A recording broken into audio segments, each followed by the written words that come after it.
Welcome back! In this Photoshop tutorial, I will be showing you how to apply some simple effects to your text. This is an example of multiple layer styles that I have applied to one single text layer.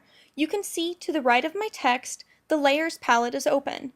The text styles layer is visible, which is the top layer, and then you will see below many effects have been applied, including a drop shadow, bevel and emboss, gradient overlay, and stroke. I will explain more about these in a bit. As you can see, I have already added some text with my text tool. I've created two different text boxes, so I have two different layers to work with. If your layers palette is not already open, I'm going to go over here and open my layers palette where you can see my two layers that are both visible currently. Alright, if I were to have both layers selected as denoted by this dark gray background, my FX down here, which is my layer style button, will not work. Only one layer can be selected at a time. The layer style button, denoted by the FX icon, is now visible, meaning that you can apply layer styles to a specific layer. When it's grayed out, that means that the layer styles option is not available. Once you click on the Layer Styles button, you will be given multiple options on what type of layer style you would like to apply to your layer. A drop-down menu appears, and from there you can select a layer style. Effects that you can add to your text. I click the top blending options. A box will open. Once you have selected a style, a new Layer Styles window will appear. As you can see, to the left of the window, outlined in a red box, is your list of styles that are available for each layer. Looking down the list, the fifth option, Bevel and Emboss, is currently selected and grayed out. This means that a Bevel and Emboss style has been applied to the layer selected. You can apply as many of these styles or as few of these styles as you prefer. You'll notice to the right of this box, you have options to manipulate each different style that you apply. For instance, you can manipulate the depth, the size, or even the color of some of the different styles. Simply click the checkbox. As you can see, very slight drop shadow has been added. We'll change the distance and size so you can see more of what we're working with here. And really playing around with your different layer styles is the best way to learn what techniques you like the best. You can even change the color. Change it to red if we wanted. You can change your angle of your drop shadow. You can change the quality, the contour, and noise. I use a lot of the default layer styles.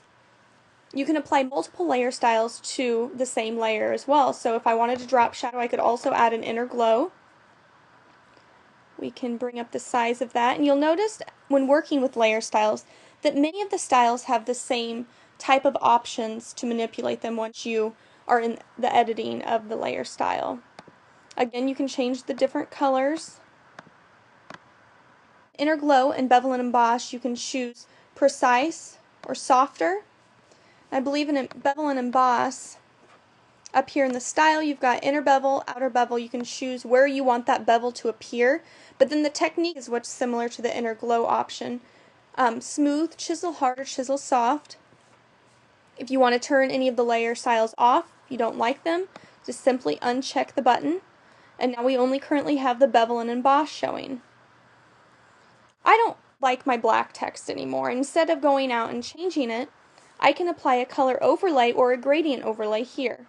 In my color overlay, I've got the same option. I can choose another color, and I can also change that opacity if I want the original color to shine through. I'll check that off and show gradient overlay. You can see that my text now has a gradient on top of it. To change the gradient color, simply click in the gradient option. You're given an additional window where you can choose what type of gradient you would like. There's many presets available, but you can also change the colors of the gradient and the size of the gradients by simply playing with this area down here. To change the colors, just double click on the color, choose a different color, and press OK. Very similar to many of the other options we've used in previous layer styles. You can do solid or noise. There's many options available to you.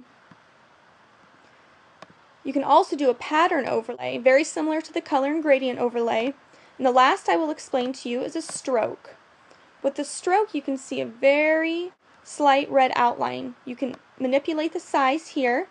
I choose to usually use the center or the inside, and this will give you a better outline, just depending on what you're working with. And again, you've got your opacity and your color options, just like many of the other layer styles.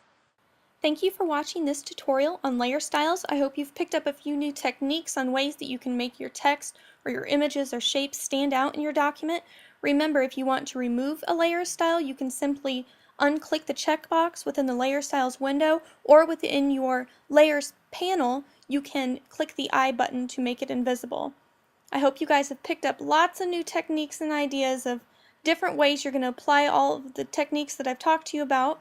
I hope you enjoyed this tutorial. Thanks for watching, guys.